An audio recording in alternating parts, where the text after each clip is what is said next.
Kam parasysh faktin këtu që drejtues vendor të Bashkisë Librasht, po ashtu deputet, janë shprehur, kanë deklaruar se investimet që janë kryer në Librasht gjatë këtyre viteve janë bara sa për 30 vite investime në Librasht. Sa vërtet është? 8 vitet e fundit, madje duke filluar që nga 2010 dhe pak më përpara, po kemi një emigracion masiv. Zbrazje totale, sidomos nga të rinjt. Po pse po ndodh kjo? Po kjo ndodh sepse është vrarë shpresa dhe ato investime që thoni ju, që deklarojnë drejtuesit e bashkisë apo të pushtetit qendror, që janë bërë dhe thonë sa që nuk janë bërë për 30 vjet, unë dua të them se nuk kanë pasur asnjë efektivitet për përmirësimin e jetës qytetarëve. Kanë pasur një efektivitet fakt, sepse kanë mbushur xhepat e atyre që i kanë prokuruar apo firmave zbatueseve të projekteve. Por, kur s'kan efektivitet për qytetarët, do të thotë që bashkëpunëtorë në kleptokraci janë të gjithë ata pjesëmarrës që nga prokurimi dhe deri tek realizimi apo kolidimi i objekteve.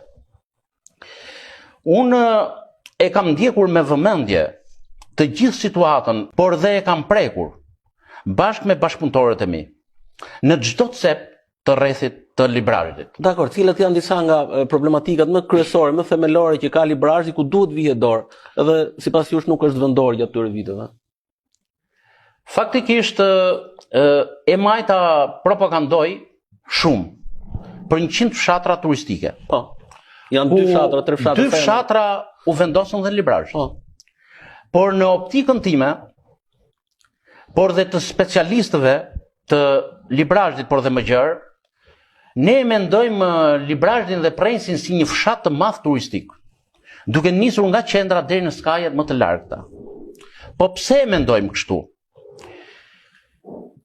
Çfarë mund të ketë resurse më të mëdha furstude nga Sopoti? Çfarë mund të ketë resurse më të mëdha dardha nga Kostenja? Çfarë mund të ketë resurse më të mëdha furstude nga Rajca? Dhe që ta bëshim të jetueshme, të banueshme dhe të gjithë ata që janë larguar të rikthehen vendeve të tyre prallore të bukura. Ne duhet ta konsideronim këtë si një atraksion turistik të gjithën. Por çfarë do kjo që ta arrim aty? Kjo do në radhpar një dakordsi të madhe politike, të majtë të djathtë. Kjo do një dakordsi të madhe me potencialet intelektuale që kemi, të inxhinierisë, të bujqësisë, të pyjeve, të jurisprudencës, të ekonomisë. Nuk ka pas bashkëpunim të mjaftueshëm në nivel vendor. Jo që nuk ka pas bashkëpunim të mjaftueshëm, por nuk ka pas dëshirë për ta zhvilluar vendin e Librashtit. Qoftë të majtët, që normalisht e kanë ktheluar krizën, por qoftë dhe të djathtët nuk janë ngritur në parametrat e duhura. Pra të gjitha këto potenciale duhet të harmonizohen dhe të bëjnë një plan tërësor zhvillimor, duke nisur nga qendra e Librashtit dhe në skajet më të largëta. Për shembull, ne duhet të bëhet një rrugë nga Miraka në Polis, në Sopot dhe të lidhet me Zavalinën dhe Gjinarin. Nga Sopoti të lidhet me Lepushën, me Quksin. Dhe kjo do të japi një dimension të ri turizmit dhe agroturizmit. Jo vetëm për Librashtin, por edhe për Elbasanin. Për rrethet fqinj, për rrethet fqinj. Dhe ashtu siç është që shkojnë në muajt e verës pranë detit, po në muajt e verës dhe dimrit duhet jenë dhe pranë malit. Pra Durrësi, Elbasani, Vlora, nuk ka pse shkon në Theth, sepse Thethi është këtu. Unë nuk dua të me këtë deklaratë nuk dua të minimizoj vajtjet në Theth, por për shkak të relievit tonë të mrekullueshëm, afërsisë dhe kursimeve, absolutisht kjo do të ishte një mrekulli e vërtetë. Ne duhet të japim një prioritet të ri zhvillimit të arsimit. Sepse po ta shikosh sot, në rrethin e librazhit janë 1200 mësues. Dhe janë 5 mësues për 3 nxënës. Shkolla me turne, që absolutisht thjesht merren rrogat, jo se s'duan mësues, tu nuk duhet hyjë te cilësia e mësimdhënies, sepse ata mund të kenë mësues shumë profesionist. Nuk duhet merren me mësimdhënien. Por duhet që ne kjo është një plan i përgjithshëm zhvillimor. Pra, të referohemi ke shkollat, spitali i Librazhdit, po shkon drejt mbylljes, po ngelet thjesht një shërbim urgjence. Pra 84.000 banor do jenë të destinuar të vinë në Elbasan apo të ikin në Tiranë, në shtet apo privat. Pse mos jetë funksional ai spital? Pse mos ketë mjek specialist? Pra, edhe kjo duhet në stimuluar për të arritur në parametrat e duhura, sepse Librazhdi tash, gjykata, prokuroria dhe institucionet e tjera kanë ikur, kanë ardhur në Elbasan, por me sa po shikoj kjo harta e re e gjyqësorit, më duket se do i kufizoj edhe këto. Atëherë çfarë mbetet për Librazhdasit? Mbetet të japim prioritet agroturizmit dhe turizmit, sepse ne nuk kemi dhe në industri, do me thënë që të flasim. Do thoni ju se si mund ta bëjmë dhe si ta afrojmë mundësinë për t'u arsimuar sa më mirë. Absolutisht, ne duhet të grupojmë shkollat dhe transport, jo të dërgojmë mësuesit për 2 nxënës, po të marrim ato 2 nxënës dhe t'i sjellim te shkollat më cilësore. Po si ndodh kjo? Kjo ndodh duke i dhënë një hovë dhe prioritet infrastrukturës rrugore.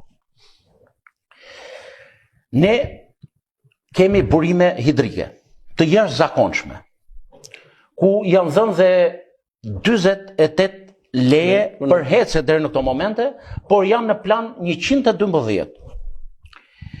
Do thoni ju, a duhet t'jepen? Absolutisht edhe duhet t'jepen leje për hece. Por, këto leje në radhë të parë, duke u bazuar të kontratat duhet t'jenë të zbatueshme. Qoftë nga koncesionari, por edhe nga pushtetari. Pse e them të zbatueshme? Në radhë të parë, nga muaji maj dhe deri në muajin shtator, këto duhet u vënë kyçat. Dhe uji duhet jetë disponibil për vaditje. Pikërisht, për këtë doja të thosha, do të thonë, duhet të jetë pjesë komuniteti në këto projekte, pra, të ketë përfitime. Sepse ne në qoftë se do t'u japim thjesht prioritet heceve për energjinë që është e domosdoshme, do lem apo nuk do t'i japim prioritet pemtarisë, vreshtarisë, blegtorisë, bujqësisë dhe të gjitha resurseve që zhvillon ajo zonë.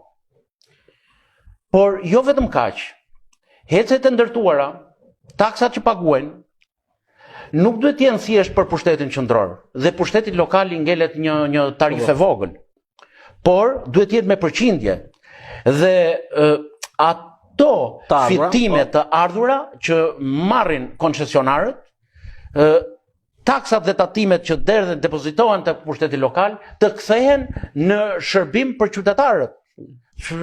Madje unë do isha që rrethit Librazhdit këta koncesionar pse mos të bëshe në kontratë që të paguajnë për qytetarët edhe një pjesë të energjisë elektrike. Sepse ju e dini shumë mirë që fitimet aty janë marramendse. Po për çfarë rrinë ata banorë atje? Ato rrinë për ujë, rrinë për pyet, rrinë për ato toka, blegtorinë. Dhe blegtorinë, bujqësinë, bletaриnë. Po në qoftë se ti e fut gjithë ujin në tuba për interesat e tua, atëherë gjithçka atje është e përfunduar. Pra fauna dhe flora shkatrohet. Ne bizetojmë me bashkëqytetarët tanë. Po. Dhe ata normalisht janë shumë të indinjuar. Po shumë të indinjuar për mënyrën e menaxhimit të resurseve natyrore. Madje disa thonë, me që po na marrin ujin, po na futet gjarpri në shtëpi. Se kërkon ujë. Po jo vetëm kaq. Ne flasim për biodiversitetin. Ne flasim sepse vetë qenia njerëzore ne jemi divers. Pra kemi diversitet me njëri tjetrin, por nuk duhet shkatrojmë biodiversitetin.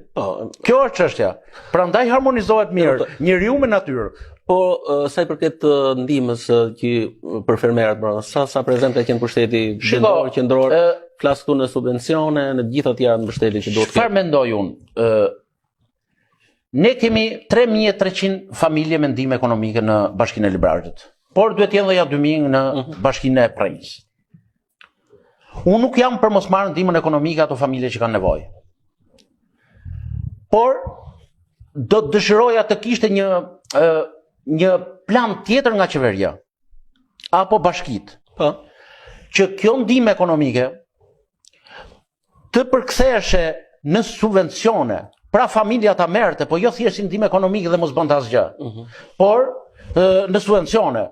Kush të merrte me bletarin, kush të merrte me pemtarin, me vreshtarin, me bujqësin.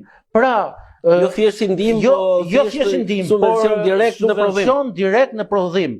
Dhe atëherë, kjo do t'i jepte një dritë jeshile që të gjithë emigrantët, por dhe migrantët brenda vendit, që kanë akumuluar para, do vinin të investonin ato treva. Kjo do ishte në master planin e madh. Do investonin ato treva dhe e bëshin të jetushëm vendin. Pra, ajo do ishte një atrakcion jo vetëm për vizituar vendas, por dhe të huajt.